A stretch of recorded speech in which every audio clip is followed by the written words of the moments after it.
In my 20 years investigating family annihilations, I've never seen cruelty this calculated. Eleanor, age 31, sedated 3-year-old James on August 13th and smothered him, then slept beside his decomposing body for days. She even checked her reflection in the lobby doors as if nothing was amiss. 4 days later, she methodically strangled 10-year-old Amanda and tucked both under a blanket, continuing her morning routine without missing a beat. What drives a mother to engineer such unthinkable horror? Subscribe to the channel, because spotting the subtle warning signs of hidden danger could save a life. Anyone watching those ordinary scenes of a woman coming and going from her apartment building with 2 children would never imagine what this mother was about to do to her own flesh and blood.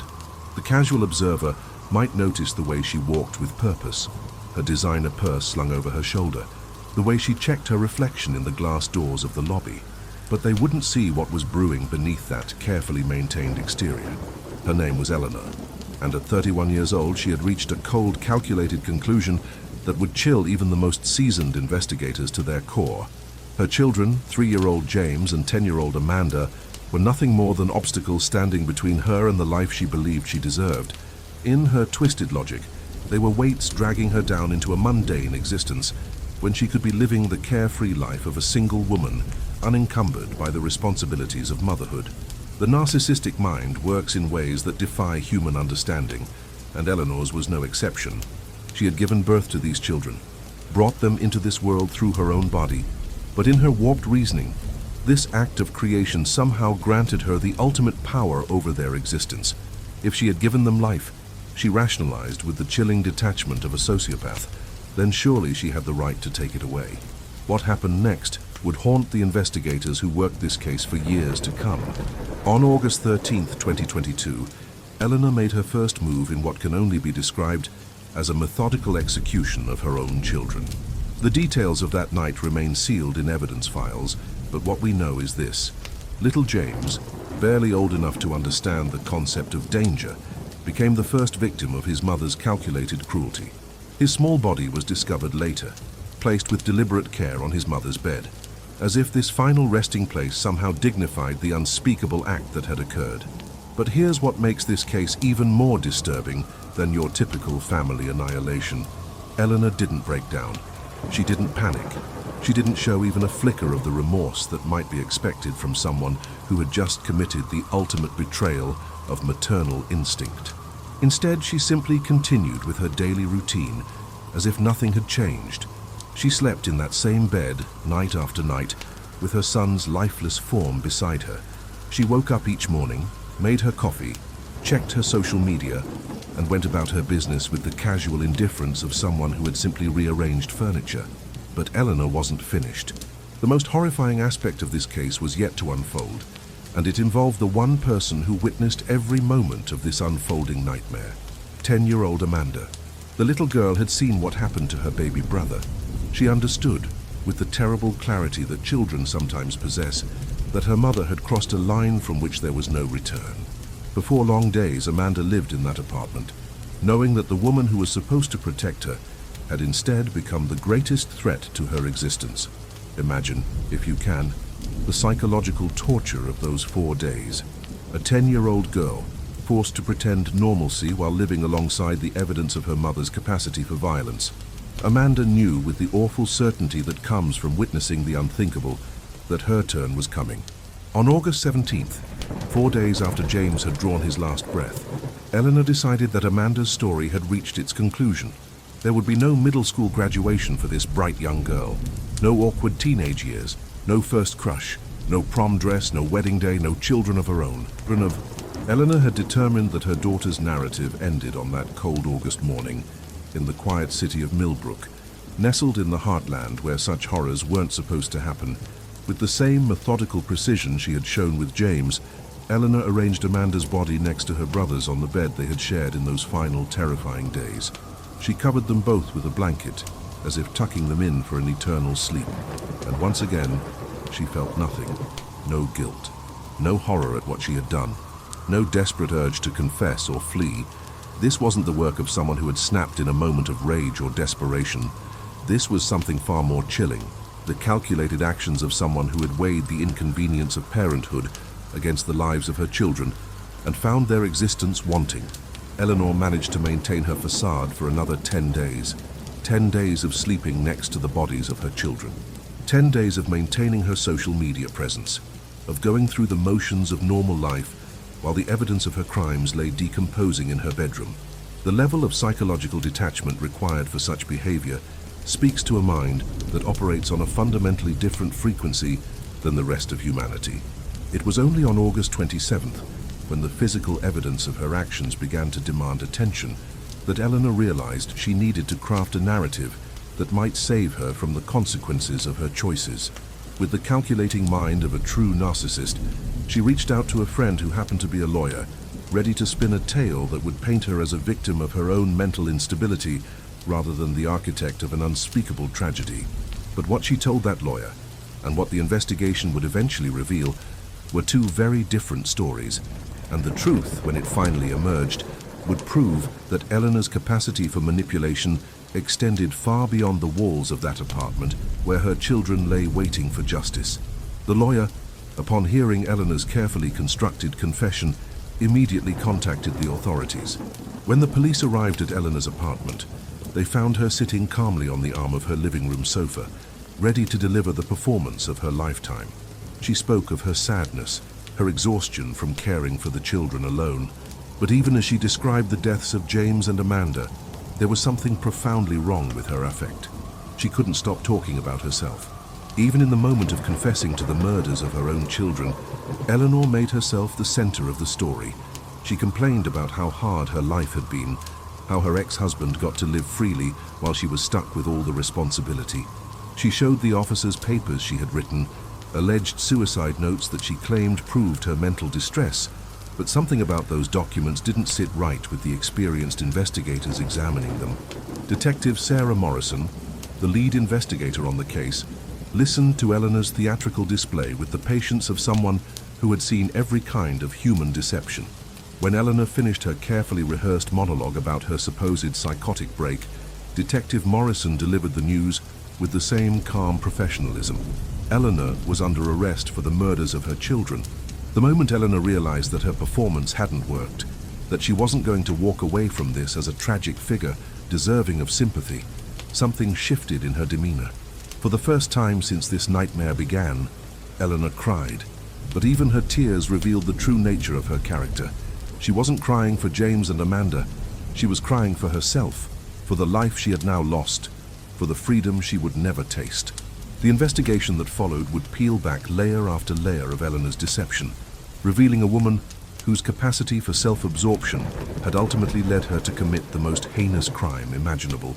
But there were questions that still needed answers, details that didn't quite fit the narrative Eleanor was trying to sell. How long had she been planning this? What had really driven her to cross that final line? And perhaps most disturbing of all, had she enjoyed it? The answers to these questions would emerge slowly, piece by piece, as investigators dug deeper into Eleanor's life and the carefully constructed lies she had built around herself. But one thing was already clear to everyone involved in the case. They weren't dealing with a woman who had simply snapped under pressure. They were dealing with something far more calculating, far more dangerous, and far more evil than anyone in that quiet city had ever imagined possible. The story Eleanor told about her alleged attempt to take her own life revealed more about her calculating nature than she probably intended. According to her carefully crafted narrative, after ending James's life, she had walked out into the cold August night with the intention of joining her son in death. But the weather, she claimed, had been too harsh. The bitter cold had driven her back inside, where she would continue living alongside the evidence of her crime for days to come. Any investigator who has worked cases involving genuine attempts at self-harm knows that weather conditions rarely factor into such desperate decisions. When someone truly reaches that breaking point, they don't turn back because of a chill in the air. They don't postpone their final act because they forgot to bring a jacket. The very fact that Eleanor cited cold weather as her reason for abandoning her supposed plan revealed the hollow nature of her story. But Eleanor's version of events became even more disturbing when she described what happened to Amanda. According to her account, after she had ended James's life using a method too horrific to detail fully, she experienced what she called a breakdown. She claimed to have confessed everything to 10-year-old Amanda, telling the child that she couldn't bear the burden of life anymore and intended to end her own suffering. What Eleanor alleged happened next defies belief in its manipulation of a child's natural fear and dependency. She claimed that Amanda, upon hearing that her mother planned to take her own life, begged not to be left alone in the world. In Eleanor's telling, the 10-year-old girl supposedly said she would rather die than live without her mother, pleading to be taken along into whatever darkness Eleanor was planning to embrace. This narrative, convenient as it was for Eleanor's defense strategy, painted her as a mother responding to her child's desperate request rather than a woman systematically eliminating the obstacles to her desired lifestyle. But forensic psychologist Dr. Angela Rivera, who has studied hundreds of similar cases, sees through this manipulation immediately. The story Eleanor told about making superficial cuts to both her own wrists and Amanda's, then sleeping embraced with James's decomposing body, reads like a script written by someone trying to manufacture evidence of mental illness. Real attempts at self-harm through cutting typically result in death when someone is genuinely committed to that outcome. Eleanor's account of surface-level cuts that somehow failed to achieve their intended purpose raises immediate red flags for experienced investigators. The timeline Eleanor provided also fell apart under scrutiny. She claimed that both she and Amanda survived their supposed mutual attempt, then spent days together in that bedroom with James's body, waiting for infection or blood loss to claim them both. But Amanda didn't die from the cuts, which meant Eleanor had to find another method to complete what she had started. 5 days later, according to Eleanor's confession, she administered some form of sedative to Amanda and strangled her with a scarf. The cold calculation required to drug a child and then manually end their life stands in stark contrast to the image of a mentally ill woman acting in the grip of uncontrollable impulses. The forensic evidence told a different story than Eleanor's theatrical confession. The state of decomposition in both children's bodies confirmed that James had died significantly earlier than Amanda, supporting the timeline investigators had constructed from security camera footage and witness statements. The last confirmed sighting of both children alive was August 11th. James's body showed evidence consistent with death on August 13th, while Amanda's remains indicated she had died 4 days later on August 17th. This meant that for 4 entire days, Amanda had lived in that apartment knowing what her mother was capable of, seeing daily evidence that her own death was inevitable. The psychological torture of those 4 days would later be considered as a potential additional charge of child abuse, adding layers to an already incomprehensible crime.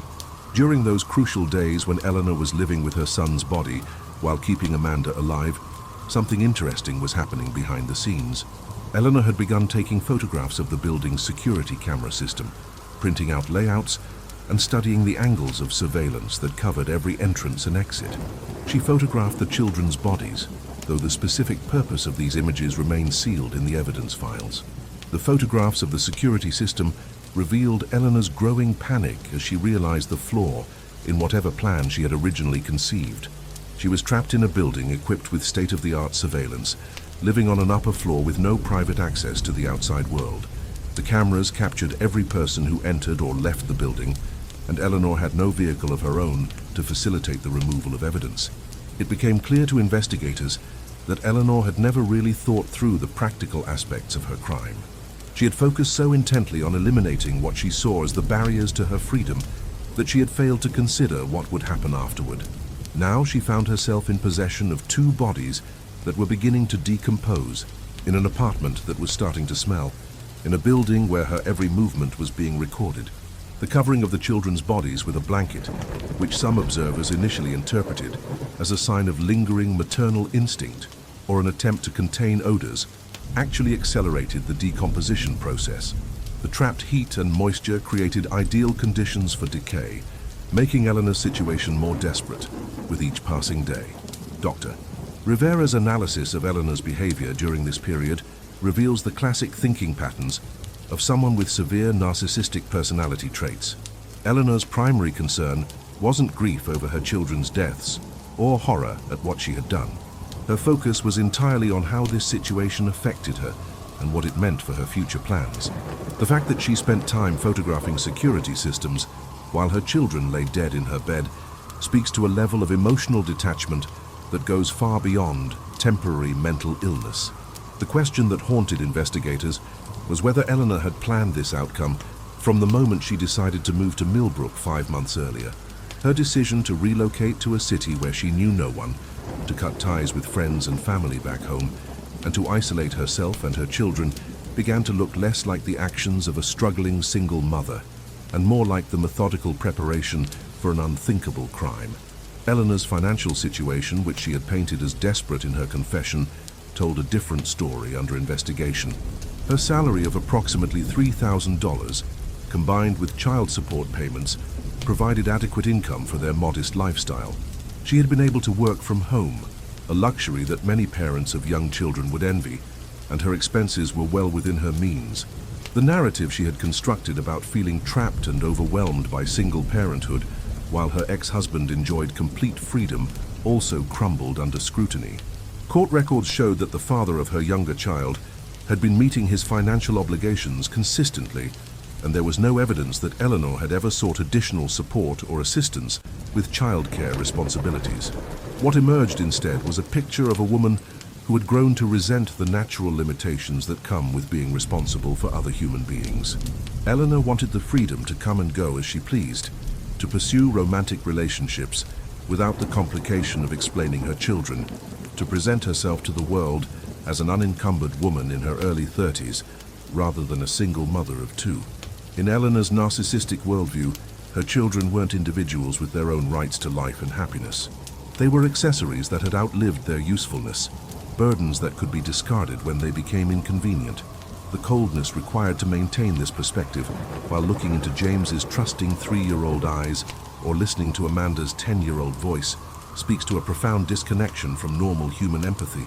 As the odor in Eleanor's apartment became impossible to ignore and the risk of discovery grew more immediate, she finally acknowledged that her situation had become untenable. But even in this moment of crisis, Eleanor's primary concern was crafting a narrative that would minimize her responsibility and maximize sympathy for her position.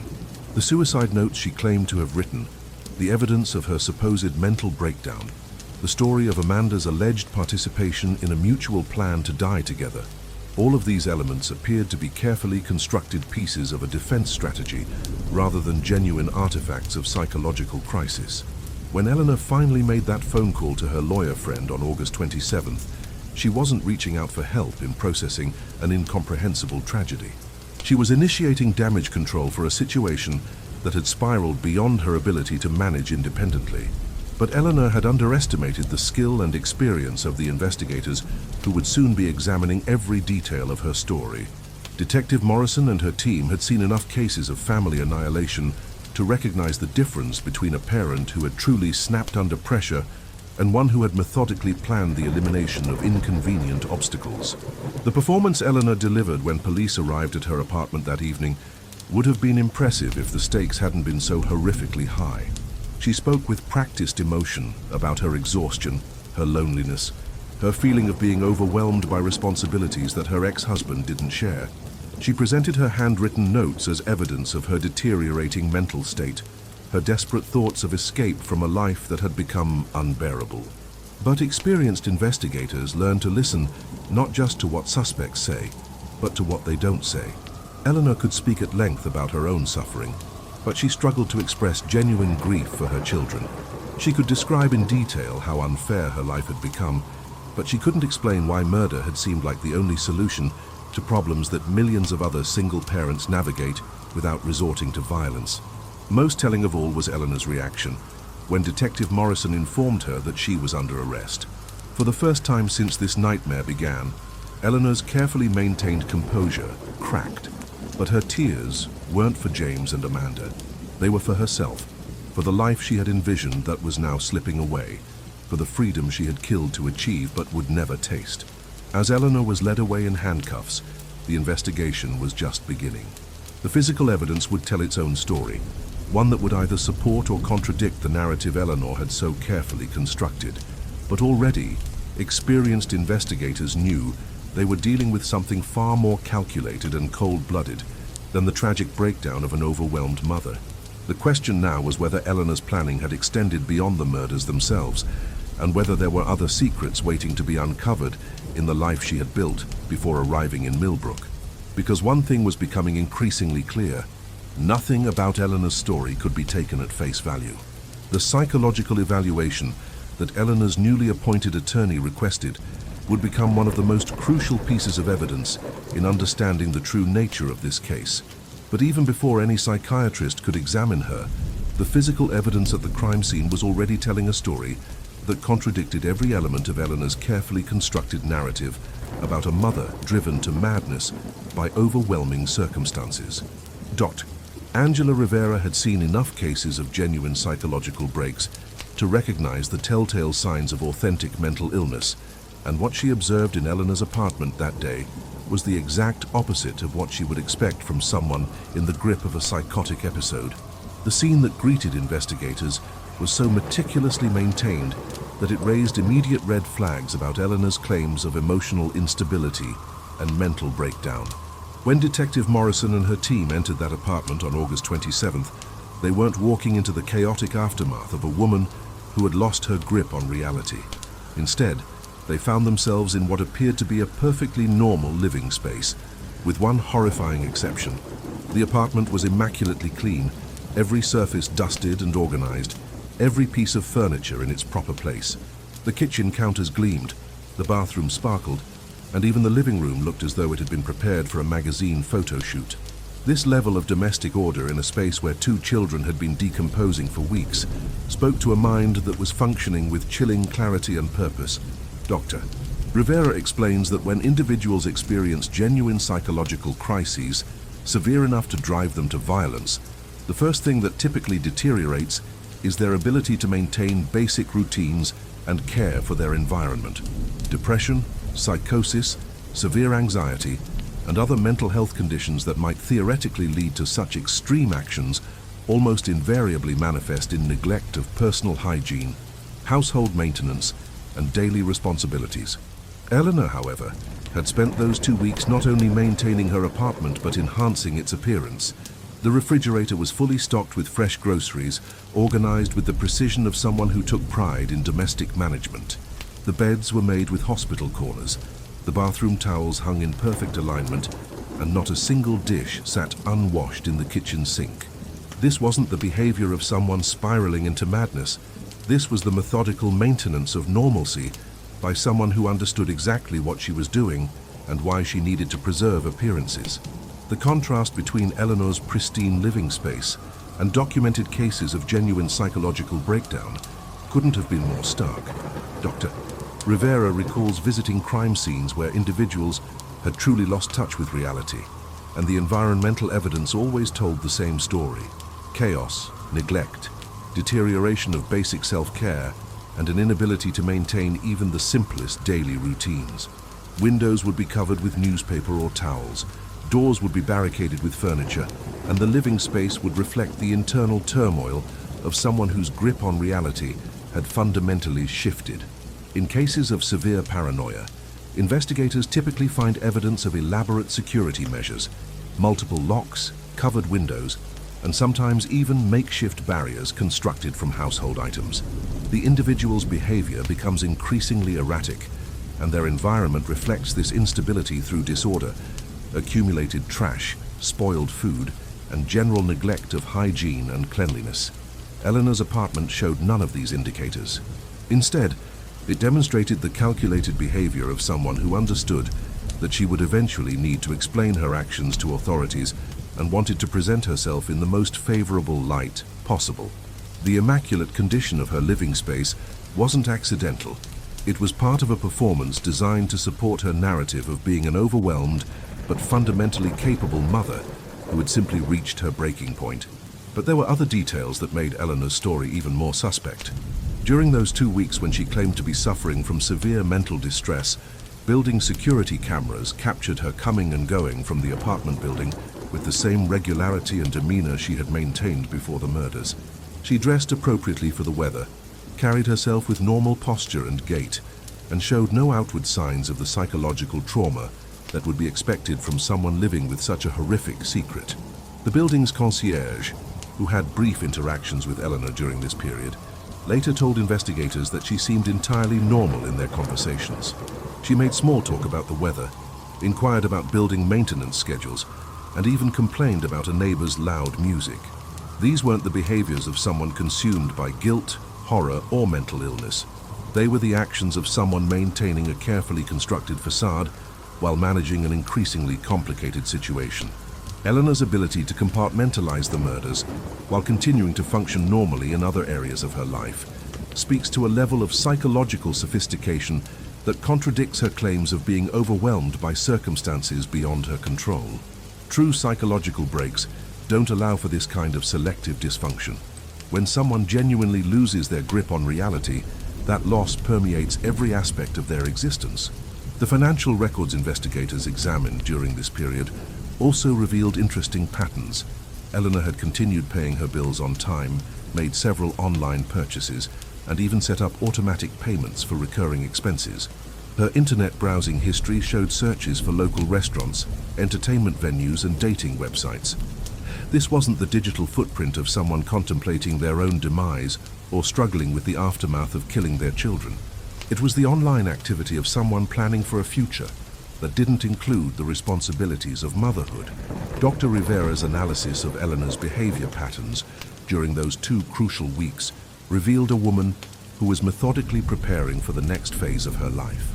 The careful maintenance of her apartment, the continuation of normal social media activity, and the strategic timing of her eventual confession all pointed to someone who was managing a complex situation rather than someone overwhelmed by psychological crisis. The photographs Eleanor had taken of the building's security system during this period provided additional insight into her mindset. Rather than being driven by panic or mental instability, these images showed calculated reconnaissance work. Eleanor had methodically documented camera angles, blind spots, and timing patterns for security guard rotations. She had printed out floor plans and marked potential exit routes. This wasn't the chaotic behavior of someone in crisis. It was the strategic planning of someone trying to solve a logistical problem. The fact that Eleanor had access to her children's bodies throughout this period, but made no effort to seek help, call authorities, or even attempt to preserve their remains in a more respectful manner, speaks to a profound disconnect from normal human emotional responses. Instead of being tortured by what she had done, Eleanor seemed primarily concerned with how to manage the practical consequences of her actions. Her internet search history during this period revealed queries about decomposition rates, odor management, and legal penalties for various crimes. She had researched the symptoms of mental illness, the criteria for insanity defenses, and the availability of psychological evaluations in criminal cases. These searches weren't the desperate inquiries of someone trying to understand their own mental state. They were the research activities of someone building a defense strategy. The timing of Eleanor's eventual confession also demonstrated calculated thinking rather than impulsive breakdown. She waited until the physical evidence of her crimes had become undeniable before reaching out for help. The odor from the decomposing bodies had become noticeable to building maintenance staff, and neighbors had begun asking questions about the children's absence. Eleanor's confession came not in a moment of overwhelming guilt, but at the point when discovery became inevitable. Her choice to confess to a lawyer rather than to police, family members, or mental health professionals also revealed strategic thinking. By framing her confession as a request for legal advice, Eleanor was attempting to control the narrative from the very beginning. She understood that how her story was first presented would influence how it would be received by investigators, prosecutors, and eventually a jury. The story Eleanor told her lawyer friend was carefully calibrated to generate maximum sympathy while minimizing her apparent culpability. She emphasized her struggles as a single mother, her feelings of abandonment and isolation, and her alleged mental health crisis. She presented the murders as the tragic result of circumstances beyond her control, rather than the deliberate actions of someone who had decided that her children were impediments to the life she wanted to live. But investigators quickly noticed inconsistencies in Eleanor's timeline and descriptions of events. Her account of the sequence of deaths, the methods used, and her emotional state during and after the murders contained contradictions that suggested fabrication rather than genuine recollection. When questioned about specific details, Eleanor's responses were often vague or changed between retellings, indicating that she was constructing rather than remembering her version of events. The physical evidence at the scene also contradicted key elements of Eleanor's story. The positioning of the children's bodies, the condition of their clothing, and the apparent struggle or lack thereof all told a different story than the one Eleanor was trying to sell. Forensic examination would later reveal details about the actual manner of death that directly contradicted Eleanor's claims about how the children had died. The discovery that Eleanor had taken photographs of her children's bodies added another disturbing dimension to the case. These images weren't the desperate documentation of someone trying to preserve memories or evidence of their mental state. They appeared to be trophy photographs, taken with the same detached precision that characterized all of Eleanor's behavior during this period. Dr. Rivera's preliminary assessment of Eleanor's psychological profile revealed patterns consistent with narcissistic personality disorder rather than acute mental illness. Eleanor's inability to express genuine remorse for her children's deaths, her continued focus on her own suffering and circumstances, and her apparent belief that she could manipulate authorities into viewing her as a victim rather than a perpetrator, all pointed to a personality structure characterized by grandiosity, lack of empathy, and an inflated sense of entitlement. The cultural context of Eleanor's case also revealed disturbing assumptions about motherhood, mental illness, and criminal responsibility. Her apparent expectation that claiming mental breakdown would excuse her actions reflected a fundamental misunderstanding of how the legal system evaluates such claims. But it also revealed Eleanor's narcissistic belief that she was special, that normal rules and consequences didn't apply to her, and that she could charm or manipulate her way out of accountability for even the most heinous actions. As investigators dug deeper into Eleanor's background, they began to uncover a pattern of behavior that suggested her crimes weren't the result of a sudden breakdown, but rather the culmination of a long-standing pattern of narcissistic thinking and behavior. Her relationships with friends and family, her approach to work and financial responsibilities, and her parenting style all showed consistent themes of self-centeredness, manipulation, and an inability to form genuine emotional connections with others. The question that haunted everyone involved in the investigation was how long Eleanor had been planning these murders. Her decision to relocate to Millbrook, her gradual isolation from friends and family, and her careful attention to the apartment building's security features all suggested premeditation that extended far beyond a few days or weeks. The possibility that Eleanor had been planning to kill her children for months or even years added a level of calculation to the case that chilled even experienced investigators. As Eleanor sat in her jail cell awaiting psychological evaluation, she continued to maintain her narrative of being a victim of circumstances rather than the architect of an unthinkable tragedy. But the evidence was building a case for premeditated murder, committed not in a moment of madness, but as the cold, calculated solution to what Eleanor saw as the problem of unwanted responsibility. The true horror of Eleanor's case wasn't just that she had killed her own children, but that she had done so with such methodical precision and emotional detachment that she genuinely believed she could convince others that she deserved sympathy rather than condemnation. In Eleanor's narcissistic worldview, she remained the victim even as she sat surrounded by the evidence of her own monstrous actions.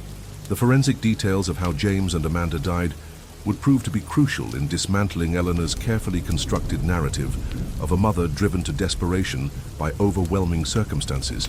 Dr. Michael Chen, the medical examiner assigned to the case, had performed thousands of autopsies throughout his career, but the clinical precision required to examine these small bodies while maintaining professional objectivity tested even his considerable experience.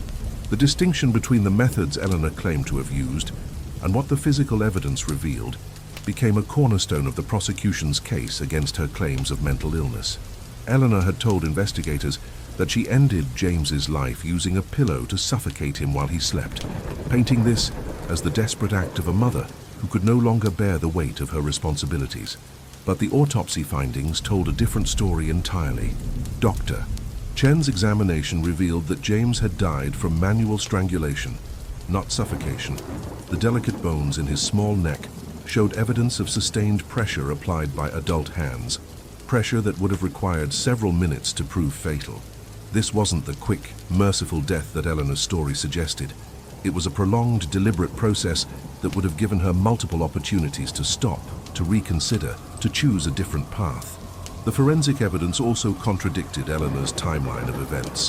While she claimed that James's death had been the result of a sudden emotional breakdown, the physical evidence suggested something far more calculated.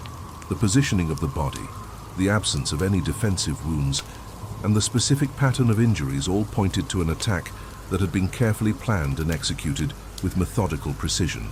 Even more disturbing was the evidence surrounding Amanda's death. Eleanor's story about the 10-year-old girl begging to die alongside her mother, followed by a failed attempt at cutting their wrists together, fell apart under forensic scrutiny. The supposed cuts on both Eleanor's and Amanda's wrists were so superficial that they barely qualified as scratches. Dr. Chen noted that these marks showed none of the characteristics typically associated with genuine attempts at self-harm. True attempts at ending one's life through cutting typically involve deep, purposeful incisions, made with determination and often repeated until the desired effect is achieved. Eleanor's alleged cuts, and those she claimed to have made on Amanda's wrists, were consistent with someone creating evidence to support a false narrative, rather than someone genuinely attempting to cause fatal harm. The story Eleanor told about spending a night embracing James's body with Amanda after their supposed failed suicide attempt revealed another layer of psychological manipulation that chilled even experienced investigators. The idea that she would force a 10-year-old child to sleep next to her dead brother's decomposing body spoke to a level of cruelty that went far beyond the original murders. Dr. Angela Rivera explains that forcing a child to maintain physical contact with a corpse constitutes a form of psychological torture that can cause trauma so severe it fundamentally alters brain development. Amanda would have been acutely aware of the changes occurring in her brother's body as decomposition progressed.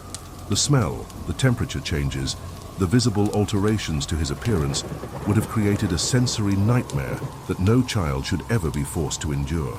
But Eleanor's cruelty toward Amanda didn't end there.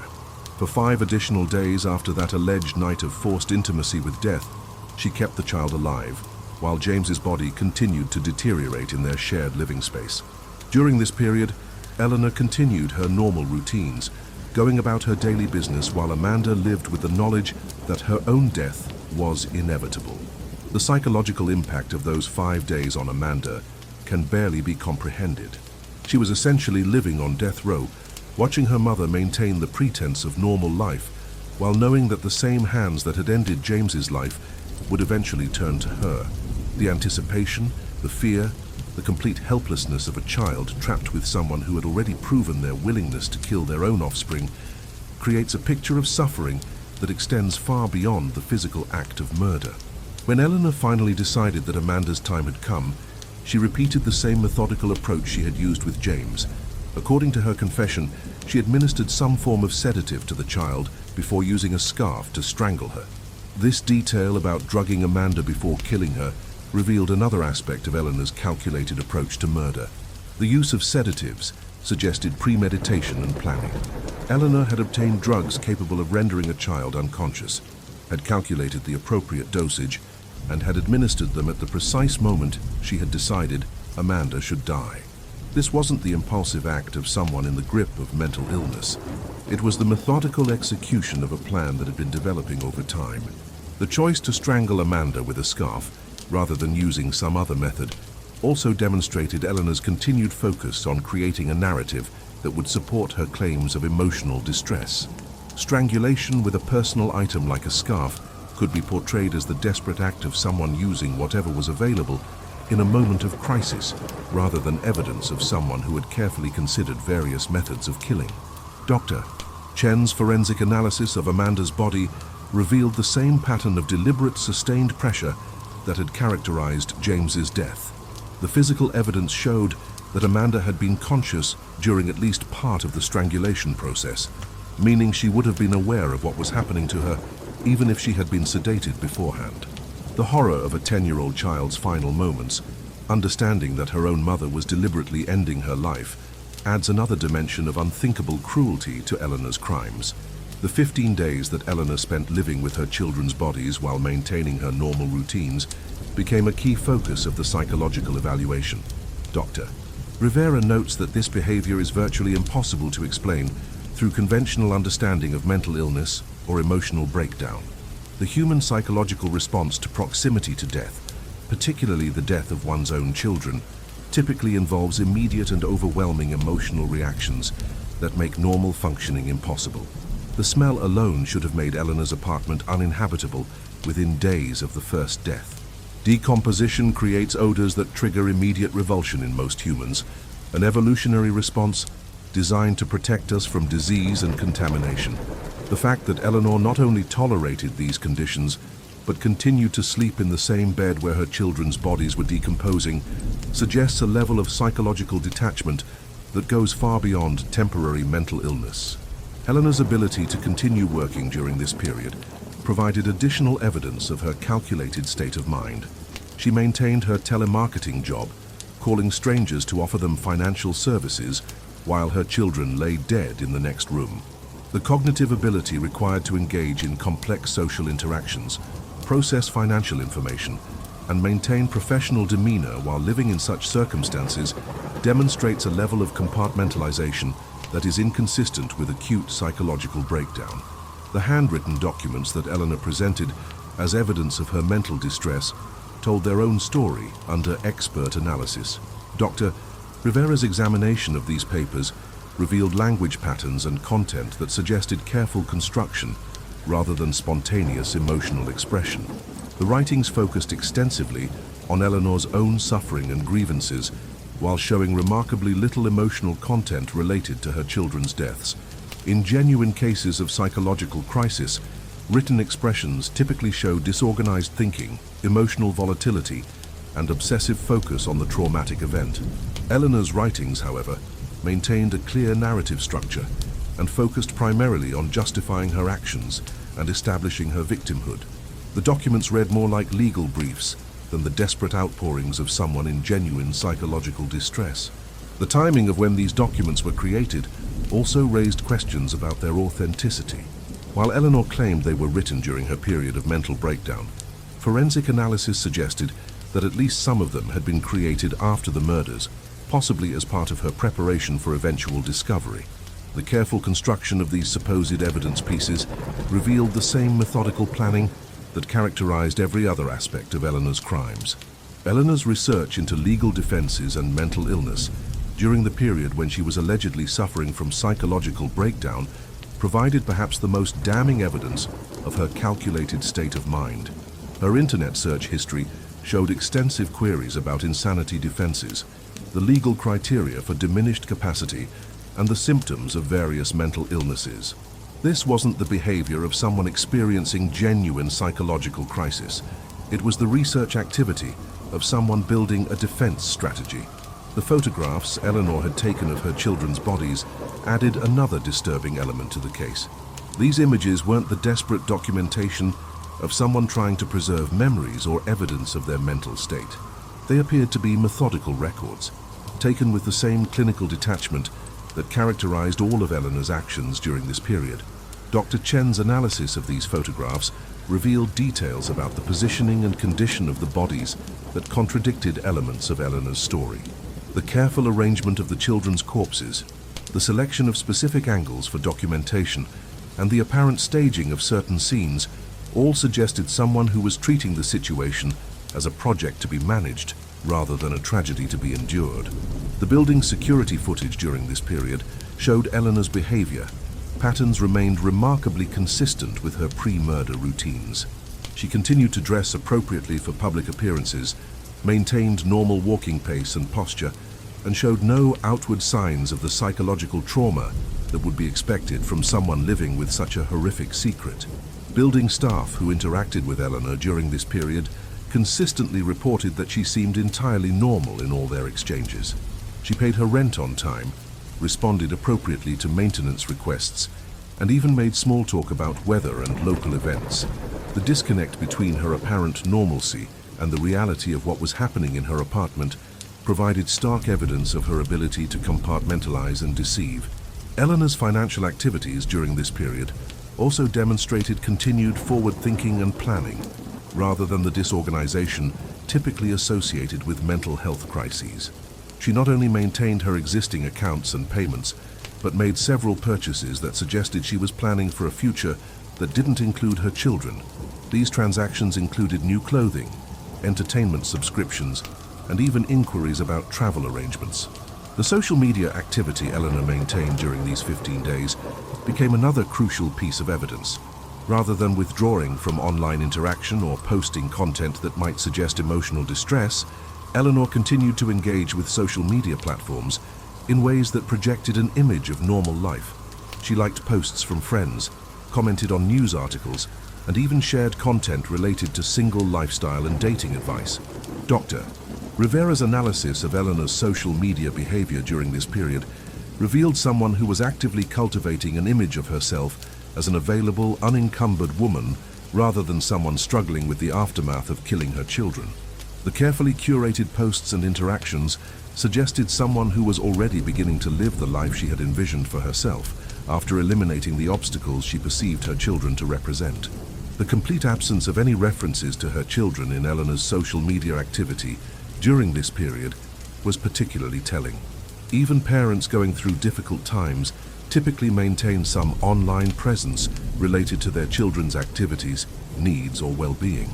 Eleanor's social media activity showed no acknowledgement whatsoever that she had children, as if James and Amanda had never existed. When investigators examined Eleanor's apartment more closely, they discovered evidence of systematic planning that extended far beyond the murders themselves. Hidden in various locations throughout the apartment were documents, supplies, and information that suggested Eleanor had been preparing for a complete life transformation that would have required the elimination of all traces of her previous identity as a mother. The methodical nature of Eleanor's planning, combined with her ability to maintain normal functioning while living with the evidence of her crimes, painted a picture of someone whose actions were driven not by mental illness, but by calculated self-interest. Every aspect of her behavior during those crucial 15 days supported the conclusion that Eleanor had committed these murders as a cold, deliberate solution to what she perceived as the problem of unwanted responsibility. As the investigation continued to unfold, it became increasingly clear that Eleanor's claims of mental breakdown and emotional crisis were nothing more than carefully constructed lies designed to manipulate the criminal justice system's natural inclination toward compassion for troubled mothers. The evidence revealed a woman who had planned and executed the murders of her own children with the same methodical precision she might have applied to any other project, then spent weeks preparing a defense strategy designed to transform her from perpetrator to victim in the eyes of potential jurors. The psychological evaluation that Eleanor's defense team had requested would become the battleground where her carefully constructed narrative of mental illness would either stand or crumble under professional scrutiny. Dr.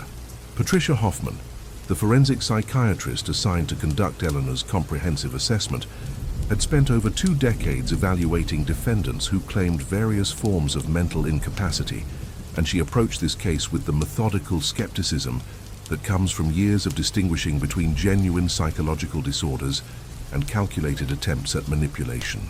The stakes of this evaluation couldn't have been higher. If Eleanor could convince Dr. Hoffman that she had indeed suffered a psychotic break that rendered her incapable of understanding the nature and consequences of her actions, she might avoid criminal prosecution entirely. Instead of facing life in prison for the murder of her children, she could potentially be committed to a forensic psychiatric facility where, theoretically, she might one day be released if deemed mentally stable. But Eleanor's apparent lack of understanding about the realities of forensic psychiatric commitment revealed another layer of her narcissistic thinking. The secure psychiatric facilities, where individuals found not guilty by reason of insanity, are housed bear little resemblance to the therapeutic environments that Eleanor might have imagined. These institutions are in many ways more restrictive and punitive than traditional prisons, with indefinite commitment periods that can extend far longer than conventional criminal sentences. Dr. Hoffman's initial observations of Eleanor during their first interview session provided immediate insights into the defendant's psychological state and her approach to the evaluation process. Rather than presenting as someone struggling with the aftermath of a severe mental health crisis, Eleanor appeared to be performing the role of someone who believed they should appear mentally unstable while simultaneously trying to maintain control over how that instability was perceived. The most telling aspect of Eleanor's presentation was her complete inability to express genuine remorse or grief for her children's deaths. While she could speak at length about her own suffering, her feelings of being overwhelmed, and her sense of being trapped by circumstances, she showed no authentic emotional response when discussing James and Amanda as individuals. Her references to her children were abstract and detached, as if she were discussing problems that had been solved rather than human beings whose lives had been cut short. Dr. Hoffman noted that Eleanor's affect during these discussions remained remarkably flat and controlled, even when describing the most horrific details of what she had allegedly done in a moment of psychological crisis. True psychotic breaks that lead to violence against loved ones typically leave individuals with overwhelming guilt, confusion, and emotional dysregulation that persists long after the acute episode. Eleanor showed none of these expected sequelae. Instead, Eleanor's primary concern throughout the evaluation process appeared to be ensuring that Dr. Hoffman understood how difficult her life had been and how justified her actions were given her circumstances. She repeatedly returned to themes of unfairness, abandonment, and the burden of single motherhood, but always from the perspective of how these factors affected her rather than how they might have impacted her children. The detailed psychological testing that Dr. Hoffman administered revealed cognitive functioning that was not only intact, but actually above average in several domains. Eleanor's ability to process complex information, maintain attention and focus, and engage in abstract reasoning, all tested within normal or superior ranges. These results were inconsistent with someone who had experienced the kind of severe psychological decompensation that would be necessary to support an insanity defense. More significantly, Eleanor's responses on personality assessments revealed patterns consistent with narcissistic personality disorder and antisocial traits rather than any form of psychotic illness. Her tendency to view herself as uniquely victimized, her lack of empathy for others, and her grandiose sense of entitlement all emerge clearly through standardized psychological instruments that are designed to detect both genuine pathology and attempts at deception. The absence of any documented history of mental illness in Eleanor's background became another crucial factor in Dr. Hoffman's evaluation. Despite extensive investigation, no evidence could be found that Eleanor had ever sought mental health treatment, displayed symptoms of psychological disturbance, or been identified by friends, family, or colleagues as someone struggling with emotional or behavioral problems prior to the murders. Eleanor's claim that her actions resulted from a sudden, unprecedented psychotic break required explanation for how such a severe mental illness could emerge without warning in a previously healthy individual. While acute psychotic episodes can occasionally occur without prior symptoms, they typically result from identifiable triggers such as severe substance abuse, traumatic brain injury, or underlying neurological conditions. Eleanor showed no evidence of any of these potential causative factors. The forensic analysis of Eleanor's behavior during the weeks leading up to and following the murders provided additional evidence against her claims of psychological incapacity. Her ability to plan the relocation to Millbrook, maintain employment, manage financial responsibilities, and execute the complex logistics required to conceal her crimes all demonstrated cognitive abilities that were inconsistent with severe mental illness. Dr. Hoffman's examination of Eleanor's alleged suicide notes and other written materials revealed language patterns and thought organization that contradicted claims of psychological disorganization. Rather than showing the scattered thinking, bizarre ideation, or emotional volatility typical of genuine psychotic episodes, Eleanor's writings demonstrated clear narrative structure, logical progression of ideas, and sophisticated understanding of cause and effect relationships. The timing and content of Eleanor's internet searches during the period when she claimed to be experiencing psychological breakdown provided perhaps the most damning evidence against her mental illness defense. Her extensive research into legal defenses, mental health criteria, and criminal procedures demonstrated not only intact cognitive functioning, but also forward thinking and strategic planning, that would be impossible for someone in the grip of genuine psychosis. Eleanor's ability to maintain normal social interactions and professional responsibilities while living with her children's bodies revealed a level of compartmentalization and emotional control that is fundamentally incompatible with acute mental illness. True psychotic breaks produce global impairment in functioning that affects every aspect of an individual's life, not selective dysfunction that conveniently supports a legal defense strategy. The methodology Eleanor used to kill her children also provided insights into her psychological state at the time of the murders. The deliberate, methodical approach she took to ending their lives, the precautions she took to minimize physical evidence, and the careful staging of crime scenes all demonstrated clear thinking and purposeful action rather than the chaotic, disorganized behavior typical of psychotic episodes. Dr. Hoffman's analysis of Eleanor's post-murder behavior revealed patterns consistent with someone managing a complex situation rather than someone overwhelmed by psychological crisis. Her systematic approach to maintaining her apartment, her continued engagement with normal daily activities, and her strategic timing of the eventual confession all suggested calculated decision-making rather than impaired judgment resulting from mental illness. The complete absence of any genuine psychotic symptoms during Dr. Hoffman's extensive evaluation period raised serious questions about Eleanor's claims. Individuals who have experienced severe enough psychological breaks to commit such extreme violence typically continue to show residual symptoms, medication needs, or vulnerability to future episodes. Eleanor demonstrated none of these expected clinical presentations. Eleanor's reaction to being informed that her mental illness defense was unlikely to succeed provided final confirmation of Dr. Hoffman's assessment. Rather than showing the confusion or continued detachment from reality that might be expected from someone with genuine psychological impairment, Eleanor's response revealed clear understanding of the legal implications and immediate strategic thinking about alternative defense approaches. The narcissistic personality patterns that Dr. Hoffman identified in Eleanor's psychological profile provided a much more plausible explanation for her crimes than the temporary insanity defense she was attempting to construct. Individuals with severe narcissistic traits often view other people, including their own children, as extensions of themselves rather than as separate individuals with inherent worth and rights.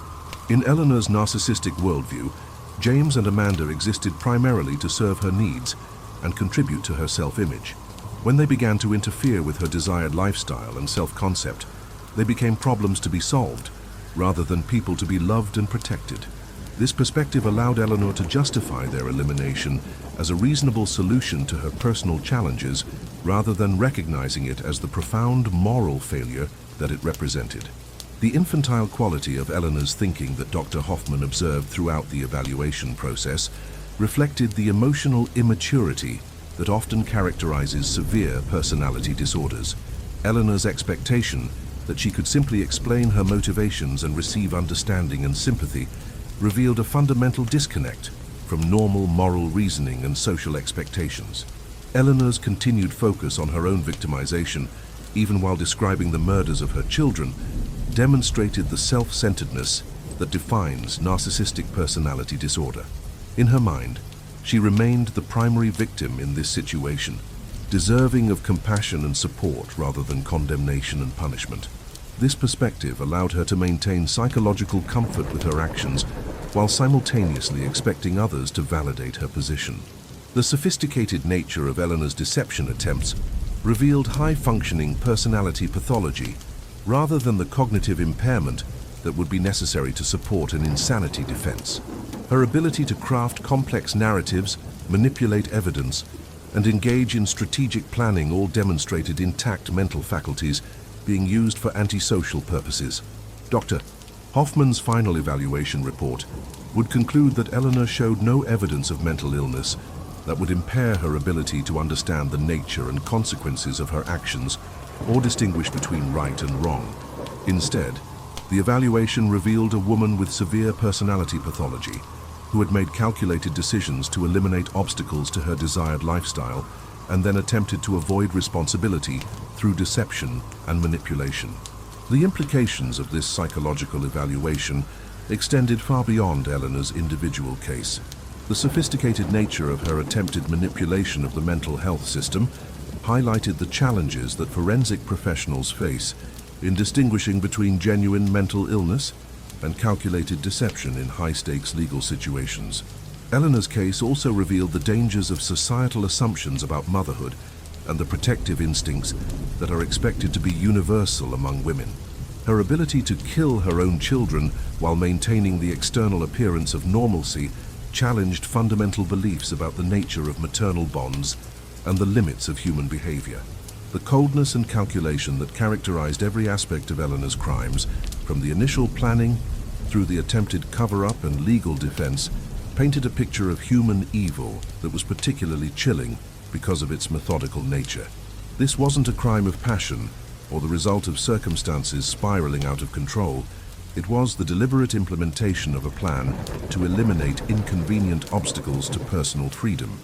As Eleanor's mental health evaluation concluded and her case moved toward trial, the evidence against her claims of diminished capacity had become overwhelming. The detailed forensic analysis, comprehensive psychological testing, and expert evaluation had all reached the same conclusion. Eleanor was a calculating individual with severe personality pathology who had committed premeditated murder and then attempted to manipulate the legal system to avoid consequences for her actions. The question now facing prosecutors was not whether Eleanor was mentally ill, but whether they could successfully convince a jury that a mother could be capable of such calculated evil toward her own children. The case would test society's willingness to confront the uncomfortable reality that some individuals, regardless of their biological relationships or social roles, are capable of monstrous acts driven by pure self-interest rather than mental illness or external circumstances. The formal charges that prosecutors filed against Eleanor on September 6th represented the culmination of one of the most methodical and chilling investigations that Detective Morrison had ever conducted. The indictment read like a catalogue of human evil: qualified homicide, concealment of corpses, procedural fraud, and torture. Each charge carried its own weight of legal consequence, but together they painted a picture of calculated malice that would haunt everyone involved in bringing this case to justice. The charge of qualified homicide reflected the prosecutor's determination to seek the maximum penalty available under the law. Eleanor's crimes met multiple criteria for aggravating circumstances. The victims were defenseless minors under 14 years of age. The murders were committed for futile motives, and the methods used denied the victims any possibility of self-defense. The Henry Burrell law, designed to protect children from exactly this type of familial violence, would ensure that Eleanor faced enhanced penalties if convicted. But it was the torture charge that perhaps most accurately captured the true horror of what Eleanor had inflicted upon her children. The legal definition of torture includes causing severe psychological suffering through acts designed to intimidate, coerce, or punish. Forcing 10-year-old Amanda to live for 5 days alongside her decomposing brother, knowing that her own death was inevitable, constituted a form of psychological torture so severe that even seasoned prosecutors struggled to find adequate words to describe it. The procedural fraud charges stemmed from Eleanor's systematic attempts to mislead investigators about the timeline and circumstances of the murders. Her careful cleaning of the apartment, the strategic positioning of evidence, and the fabrication of suicide notes all represented deliberate attempts to obstruct justice and manipulate the investigation. These weren't the panicked actions of someone overwhelmed by what they had done. They were the calculated moves of someone trying to escape accountability for their crimes. The evidence collected from Eleanor's electronic devices painted an even more disturbing picture of her mindset and planning. Her internet search history revealed extensive research into legal defenses for violent crimes, the symptoms of mental illness, and the criteria for insanity pleas. She had investigated the penalties for various types of homicide, researched the differences between first and second-degree murder charges, and even looked up information about how decomposition rates might affect forensic evidence. Her social media activity during the period when she was living with her children's bodies revealed a woman who was already mentally inhabiting the life she had envisioned for herself after eliminating the obstacles she perceived her children to represent. She had been actively engaging with dating websites, researching entertainment venues and nightlife options in Millbrook, and even shopping for clothing and accessories that projected an image of availability and freedom. The digital forensics team also discovered that Eleanor had been researching real estate options in other cities, investigating job opportunities that would allow for relocation, and looking into legal procedures for changing her identity. The scope of her planning extended far beyond the murders themselves. She had been preparing for a complete life transformation that would erase all traces of her previous existence as a mother. Perhaps most chillingly, investigators found evidence that Eleanor had been photographing and cataloging her children's belongings weeks before the murders, as if conducting an inventory of items she planned to dispose of once they were no longer needed. These photographs weren't sentimental keepsakes. They were methodical documentation of property that would soon become evidence of lives that Eleanor had decided to terminate. The forensic analysis of Eleanor's apartment revealed additional evidence of premeditation that had initially been missed during the preliminary investigation. Hidden throughout the apartment were supplies that appeared to have been stockpiled for the cleanup and concealment efforts that would follow the murders. Cleaning materials, plastic sheeting, and even air fresheners had been purchased and strategically placed weeks before the crimes occurred. The timeline that investigators reconstructed painted a picture of planning that extended back months before Eleanor actually carried out her plan. Her decision to relocate to Millbrook appeared to have been motivated not by a desire for a fresh start, as she had claimed, but by the need for an isolated location where she could commit her crimes without interference from friends, family, or neighbors who knew her children. The gradual isolation that Eleanor had imposed upon herself and her children in the months leading up to the murders took on sinister new meaning in light of the evidence. What had initially appeared to be the natural adjustment period of a single mother relocating with her children was revealed to be a systematic process of cutting ties and eliminating witnesses who might notice or question the children's eventual disappearance. Eleanor's employment situation, which she had portrayed as barely adequate to support her family, was actually quite stable and well-paying. The financial records that investigators examined showed that she had been earning significantly more than she had claimed, and her expenses were well within her means. The narrative of financial struggle that she had constructed as justification for her crimes was as fabricated as every other aspect of her defense. The building's security footage, when analyzed in its entirety, revealed patterns of behavior that supported the prosecution's theory of premeditation. Eleanor had been systematically studying the building's security measures, timing guard rotations, and identifying potential blind spots for weeks before the murders occurred. Her casual inquiries to building staff about maintenance schedules and security procedures took on sinister new meaning when viewed in the context of someone planning to conceal evidence of violent crimes. The neighbors who had brief interactions with Eleanor during the period when she was living with her children's bodies consistently reported that she had seemed not just normal, but unusually cheerful and relaxed. Several residents noted that she had appeared more sociable and outgoing than she had been in the months immediately following her move to the building. This behavioral change was consistent with someone who felt relief at having solved what they perceived to be a significant problem, rather than someone struggling with the psychological aftermath of killing their own children. The school records for Amanda revealed that Eleanor had been systematically withdrawing from parent-teacher communications and school activities in the weeks leading up to the murders. What school officials had initially interpreted as the behavior of a busy working mother was actually part of Eleanor's strategy to minimize the number of people who would notice Amanda's absence when she disappeared. The investigation also uncovered evidence that Eleanor had been researching the procedures for withdrawing children from school enrollment, the legal requirements for homeschooling, and the documentation needed to relocate children to different school districts. This research suggested that she had initially considered alternative methods for removing her children from their current lives before settling on the final solution of murder. The medical records that investigators obtained painted a picture of healthy, well-cared-for children who showed no signs of the behavioral problems or developmental issues that Eleanor had claimed made them difficult to manage. Both James and Amanda had been meeting all developmental milestones, had no history of serious illness or injury, and showed no indication of the burdensome care needs that Eleanor had described as overwhelming her capacity to parent. The photographs found on Eleanor's devices revealed the stark contrast between the public image she had maintained and the private reality of her relationship with her children. While her social media presence included occasional photos of family activities that projected an image of normal maternal involvement, the private photographs told a different story. Many images showed the children alone or engaged in activities while Eleanor remained conspicuously absent or disengaged. The psychological evaluation that Dr. Hoffman had conducted revealed additional details about Eleanor's mindset that proved crucial to understanding the full scope of her crimes.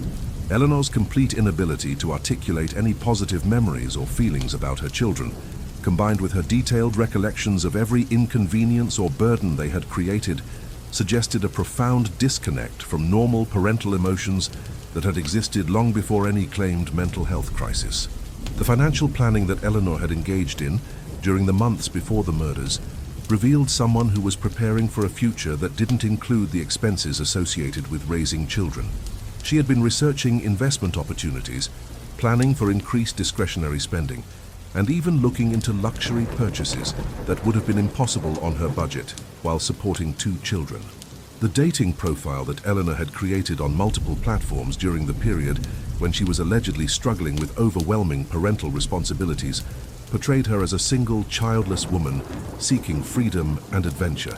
The carefully crafted persona she had constructed online bore no resemblance to the overwhelmed single mother she claimed to be in her confession to authorities. The communication records between Eleanor and her children's father revealed a pattern of manipulation and deception that extended far beyond her attempts to gain sympathy from law enforcement. She had been systematically portraying herself as struggling financially, while simultaneously refusing offers of additional support and assistance with childcare. Her apparent goal was to maintain the narrative of victimization while preventing any outside involvement that might interfere with her plans. The testimony from building staff revealed that Eleanor had been making inquiries about the building's policies regarding long-term guest stays, subletting arrangements, and early lease termination. These conversations suggested that she had been exploring options for quickly vacating the apartment once her plan was complete, further supporting the prosecution's theory that she had never intended her crimes to be discovered as quickly as they were. The forensic analysis of the crime scene revealed evidence of staging that went far beyond what Eleanor had initially admitted. The positioning of her children's bodies, the arrangement of personal items, and even the selection of clothing for the victims all showed signs of deliberate manipulation designed to support whatever narrative Eleanor had planned to present to authorities. The medical examiner's detailed analysis of the children's bodies revealed evidence that contradicted several key elements of Eleanor's confession. The pattern of injuries, the timeline of death, and the physical evidence of the methods used all suggested a different sequence of events than what Eleanor had described. These discrepancies further undermined her claims of acting in a moment of psychological crisis rather than carrying out a premeditated plan. The investigation into Eleanor's background revealed a pattern of relationships and interactions that suggested long-standing issues with empathy, emotional regulation, and personal responsibility. Former friends, colleagues, and romantic partners consistently described someone who had difficulty maintaining genuine emotional connections and who tended to view other people primarily in terms of what they could provide for her. The family court records related to Eleanor's custody arrangements revealed attempts to manipulate legal proceedings and child support calculations that predated her move to Millbrook by several years. Her pattern of presenting herself as more financially desperate than she actually was, combined with attempts to limit the father's involvement in the children's lives, suggested that her manipulation of systems and people was a long-standing behavioral pattern rather than a recent development. As the case moved toward trial, the overwhelming weight of evidence against Eleanor's claims of diminished mental capacity became undeniable. Every aspect of her behavior, from the months of planning through the execution of the murders and the attempted cover-up, demonstrated the actions of someone who understood exactly what they were doing and why they were doing it. The true horror of Eleanor's case lay not just in the brutal murder of 2 innocent children, but in the methodical, calculated nature of every aspect of her crimes. She had treated the elimination of her own offspring as a logistical problem to be solved, rather than a moral catastrophe to be avoided. Her complete lack of genuine remorse combined with her continued focus on her own victimization, even while sitting in jail awaiting trial for their murders, revealed a form of human evil that challenged fundamental assumptions about the nature of maternal bonds and human compassion. The case of Eleanor and her children James and Amanda would stand as a stark reminder that monsters don't always announce themselves through obvious warning signs or dramatic outbursts of violence. Sometimes the most dangerous predators are those who maintain perfect facades while methodically planning the destruction of the very people they are supposed to protect and nurture. As Eleanor sat in her cell awaiting trial, maintaining her innocence and continuing to portray herself as the victim of circumstances beyond her control, the evidence against her continued to mount. The digital forensics, psychological evaluations, crime scene analysis and witness testimony all told the same story. This was not a tragic case of maternal breakdown, but a cold-blooded double murder committed by someone who valued her own convenience more than her children's lives. The question facing the jury would not be whether Eleanor was guilty of killing her children. The evidence of that was overwhelming and undeniable. The question would be whether society was prepared to confront the uncomfortable truth that some individuals, regardless of their biological relationships or social roles, are capable of evil so profound that it defies comprehension and demands the harshest possible consequences under the law. The investigation had revealed Eleanor to be exactly what she appeared to be from the beginning, a narcissistic individual who had decided that her children were obstacles to the life she wanted to live, and who had methodically eliminated them with the same cold efficiency she might have applied to any other unwanted problem. The only tragedy in this case was that James and Amanda had paid the ultimate price for their mother's monstrous selfishness, and that their voices could only be heard now through the evidence they left behind and the justice that their deaths demanded.